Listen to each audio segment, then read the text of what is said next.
Zadra aqui, mais um vídeo aí para ZT Academy. Então eu vou explicar essa minha trade que eu fiz hoje aqui no Nasdaq, tá? Então aqui ó, a trade, tá? Aqui a trade live e bom, vamos lá. Então vou explicar só um pouquinho do High Time Frame e do Mid Time Frame, só para entender o racional dessa trade. Então a gente tinha um diário, o diário ele tá comprador, tá? Assim, aqui pra mim, né? Eu tinha colocado a protegida aqui, a target aqui, então eu tenho um diário nessa movimentação, mas o preço ele tá fazendo ali um movimento corretivo, né? Aqui você vê que o preço ele faz uma quebra, gera uma oferta, o preço vem, mitiga essa oferta aqui, né, do diário, e ele tá gerando uma reação, né? No 4 horas, mesma coisa, ele acaba tirando essa liquidez interna, tá? A liquidez interna, toda essa lei aqui, ele acaba tirando a liquidez interna e está numa região premium do 4 horas, está numa região premium do 1 hora e encosta ali numa região de equilíbrio do diário, né? Mas diante de todo esse fluxo, é normal o preço chegar nessa região e fazer ali fazer alguma movimentação ali corretiva, né? Então eu tenho 1 hora aqui comprador, tá? 1 hora bullish, mas de novo eu não desconsidero do preço ter ali tirado toda a liquidez interna, tá? E ter tirado toda a liquidez interna e tá fazendo um movimento ali corretivo. Então isso aqui eu tô levando em questão. E aí mais em questão ainda que foi o seguinte, a lower do asiático, né? Porque o asiático ele tem, vamos supor que ele constrói esse range aqui, tá? Então esse é o range do asiático. É normal no asiático, tanto na high na lower, ser um modelo de liquidez para sessões, tá? Então às vezes tanto o topo do asiático quanto a máxima do asiático, né, ou a mínima do asiático, é normal eles serem consumidos, tá? Tem sessão que ele consome os dois, né? Então ele consome aqui, depois ele consome, ele faz aí depois ele faz a movimentação, né? Que é acumulação, manipulação e distribuição, AMD. Então é normal o preço, né, consumir esses modelos. E quando você consome uma liquidez, também é normal, dependendo se o fluxo mostrar isso, é normal o preço gerar ali uma movimentação, né? Um movimento de correção depois de tirar uma liquidez. Então foi mais ou menos esse meu viés. Eu fiz o meu forecast, era mais ou menos aqui. O preço ele já estava demonstrando isso aqui. E eu queria ver o preço tirar ali a lower do asiático e gerar ali um movimento corretivo, né? Eu não imaginava que o preço, por exemplo, ele iria voltar lá para o topo, né? Eu nem pensei em um cenário desse, porque aqui a higher já está consumida, o preço está em prêmio no high time frame, então é normal ele vir ainda mais para vir tirar às vezes essa liquidez interna, né, e depois fazer uma movimentação, seria normal um movimento corretivo, né? Então eu imaginei que eu estaria fazendo uma operação em que não adiantaria eu carregar demais a trade, porque ela não ia dar certo. Então era uma trade que eu teria que pegar uma movimentação que fosse ali um pouco mais curta, né? Não adiantaria eu mirar em targets ou nessa região de oferta do 4 horas, seria um trade ali bem mais curto para o dia, né?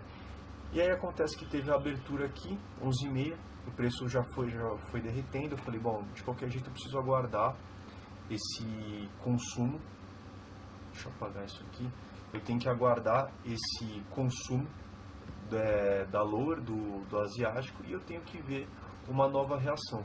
Acontece que no M5 ele já fala em tirar com o corpo, ele gera essa movimentação, aí ele fica nisso aqui, mas se parar para ver, ele faz um FTC, tá vendo? Em tudo, ele não consegue romper com o corpo, tá vendo?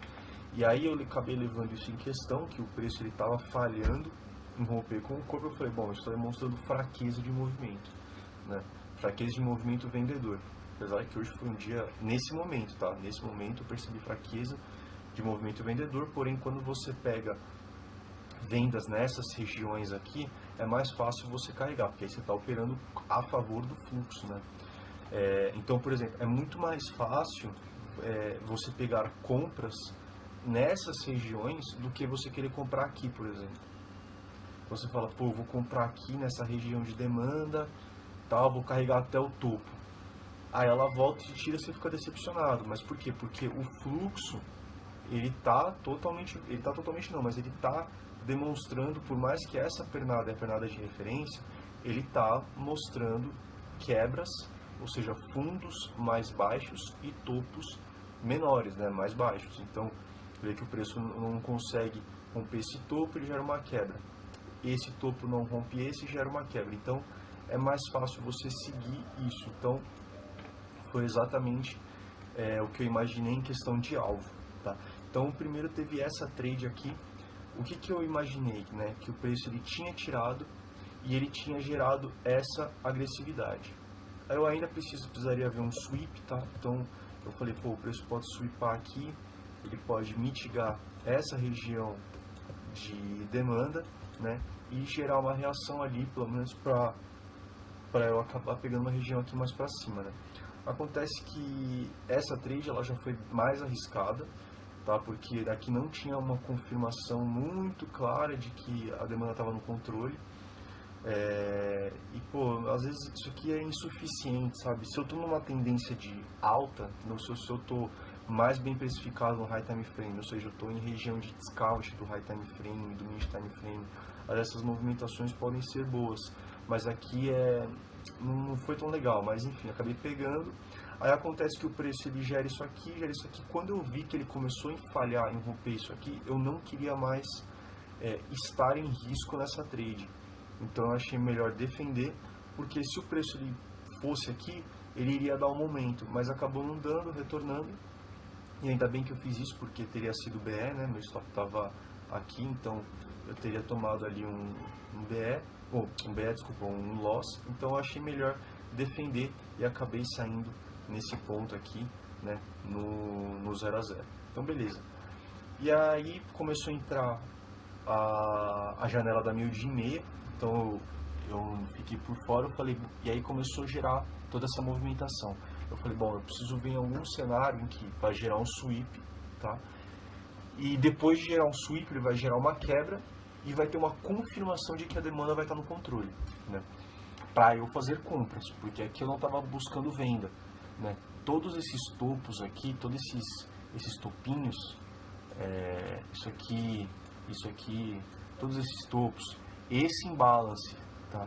Esse imbalance e toda essa região de oferta, para mim era uma região interessante que o preço poderia chegar e fazer uma reação e ali continuar, né? Então eu queria ver uma correção, né? Eu achei que seria válido buscar uma correção.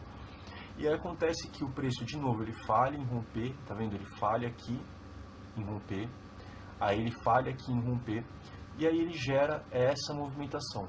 Aí a primeira confirmação foi que, opa, beleza, isso aqui, por mais que não tenha quebrado com o corpo, seria um topo e um fundo, né? E aí ele vem e quebra com o corpo aqui. Aí eu falei, bom, legal, ele comprou, ele quebrou. Agora eu preciso ver o preço segurando a demanda e confirmando para mim que ela foi segurada. Ou seja, né, aqui é uma região de flip, digamos assim. Então você vê que aqui você tem, né, uma oferta, né, que às vezes você acha que o preço vai vir para cá, vai tocar e vai continuar, tá? E aí essa oferta, ela é perdida aqui, né? Ela perde essa força e aí ela vira uma demanda em que o preço confirma que é uma demanda porque ela segura, tá? Então o preço gerou uma quebra. Até então eu tinha que ver um cenário em que iria confirmar para mim que essa demanda ela é suficiente para segurar o preço, porque até então aqui o preço poderia ter quebrado, mas ele poderia só ter continuado e derretido, né? Ele poderia fazer isso. Então eu precisaria ver o preço, né? Ele faz isso, vamos pegar desde aqui, ele faz esse pequeno respiro, gera ali um movimento, tá? Por mais, esquece se tenha quebrado ou não, só para pegar o desenho mesmo. Aí ele vem, ele perde, né? Ele perde essa oferta, tá vendo aqui? Ele perde.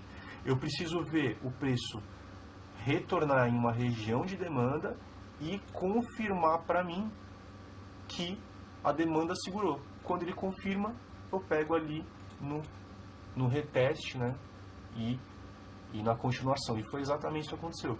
O preço ele gerou essa movimentação, gerou uma quebra, aí ele faz essa vela, para mim não tem nada, faz essa vela, ainda não tem nada, faz essa vela, continua sem fazer nada, mas ele já está mitigando toda essa região de demanda, e aí ele gera essa vela aqui. Então é uma vela, eu vou ampliar para poder entender, é uma vela que não tem pavio, né? E ela, você vê que no momento que ela abre, ela vai até o final na sua máxima. Aqui, ó, dá pra ver que ela quebra com o corpo, tá? Ó, ela quebra com... Eu sei que assim, pô, pode parecer, caramba, mas você tá esticando em M1, você tá... Pô, mas, pô, em questão de backtest, pra mim isso aqui funciona, entendeu? Eu particularmente consigo identificar isso e eu enxergo com clareza, tá? Então, pra mim isso aqui não tem problema. No momento que ele quebra aqui, isso aqui eu já considero como um engolfo, tá? Eu considero como engolfo. A minha trade, se eu não me engano, ela tava aqui, ó. Ela tava mais ou menos aqui, só que o preço, ele acho que ele pegou e ele me jogou muito, ele acabou me jogando mais embaixo, né? Ele pegou e foi. E o meu stop já tava aqui na mínima, não tinha porquê pra mim eu colocar aqui, porque dentro de coleta de dados, eu não vejo o preço voltando o preço voltando para cá, para embaixo dos pavis e fazer uma nova reação. Eu não vejo isso, né? Então eu prefiro aproveitar e eu já encurto o stop, que eu consigo pegar ali um risco-retorno mais favorável. Então eu estava posicionado acho que mais ou menos aqui, o preço acabou me pegando, me jogando para cá, o stop aqui, e aí ele já deu essa impulsão. Quando ele deu essa impulsão, eu já coloquei a minha trade no break-even, então já defendi. Porque se o preço ele segura de novo nessa oferta aqui, aí ele iria retornar e iria me tirar da operação, entendeu? Então eu prefiro tomar um BE do que correr o risco de tomar um loss, porque não faria sentido para mim o preço retornar nessa demanda de novo para fazer a movimentação. Então ele pegou, já entrou muita força, aqui confirmou mais ainda, e aí aqui dá para ver que aqui é uma região de imbalance, tá?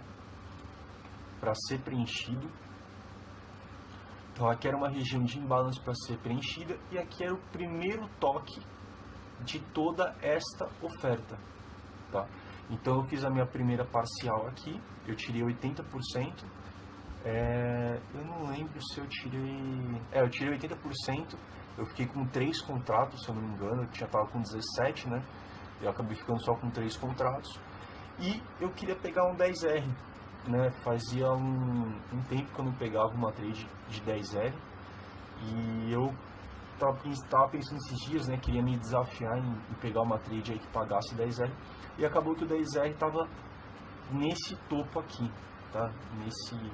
Nesse topinho, tá vendo? Acabou calculando aqui 10R, mais ou menos 10R e acabou ali, né? Ativando e aí depois o preço ele só derreteu, né? Porque realmente, foi o que eu falei, não adianta eu falar, pô, eu vou pegar aqui e eu vou colocar no topo, porque o preço vai lá no topo. Dificilmente isso vai acontecer. Então, quando você consegue refinar o seu stop, porque, por exemplo, imagina que eu pego, deixa eu ocultar a minha trade, por exemplo, imagina que eu pego aqui, nessa demanda, tá vendo? Aí você, pô, sei lá, o seu primeiro alvo seria 5R estaria aqui, então não teria pego. Mas se o primeiro alvo, sei lá, é 3R, estaria aqui, beleza. Mas quando você consegue refinar, né, o seu stop, você consegue pegar operações com risco retorno melhor, né? Então aqui, eu acho que eu estava em 6R quando eu fiz a parcial, não era nem 5, deixa eu ver, era 6R, isso aí. Então aqui eu acabei fazendo a primeira parcial, tirei 80%, 70%, alguma coisa assim, e aí o restante foi lá, né? Então, esse foi a minha sessão de hoje, apesar que o movimento estava totalmente bearish, né? Dá para ver uma movimentação bem clara, né? Então você tem essa região aqui de oferta que o preço mitiga, aqui tem um movimento bem legalzinho, ó.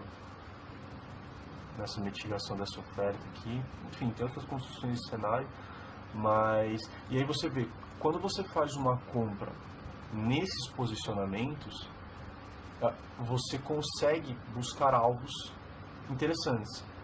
Diferente de você querer fazer uma compra aqui, numa região de oferta de um movimento que gerou uma quebra, né? Por exemplo, você faz uma compra aqui, é melhor do que você querer comprar aqui, entendeu? Porque o movimento está fazendo um movimento corretivo, então você está comprando uma região mais abaixo, buscando uma correção. É diferente de você, quando você vende, por exemplo, aqui, você não precisa sair aqui, entendeu? Porque se você vende, por exemplo, aqui não, porque não tinha confirmado, mas aqui já confirmou o fluxo. Se você vende aqui, por exemplo, ou você vende aqui, ó, você não precisa sair aqui no meio, entendeu? No meio dessa leg. Porque o fluxo, ele tá um fluxo vendedor. Então a probabilidade do preço ir tirar os fundos, isso também depende de precificação, tá? Não adianta você querer buscar isso aqui numa região discount do high time frame. Mas numa região premium do high time frame, que é normal ter um movimento corretivo, você pega vendas nesse ponto, você consegue fazer trades que te carregam muito mais, né? Então, beleza. Então, esse foi o dia de hoje. Foi uma trade bem interessante, com um alvo bem legal. E é isso. Espero que tenha ficado didático, compreensível. Qualquer coisa é só mandar um salve, quem quiser aí. Talvez alguma explicação, alguma coisa do gênero. Mas para mim foi um trade bem clean aí, bem objetivo, né? E dentro de uma janela que eu gosto particularmente de operar, né? Então é isso. Abraço, Zadra aqui. Tamo junto.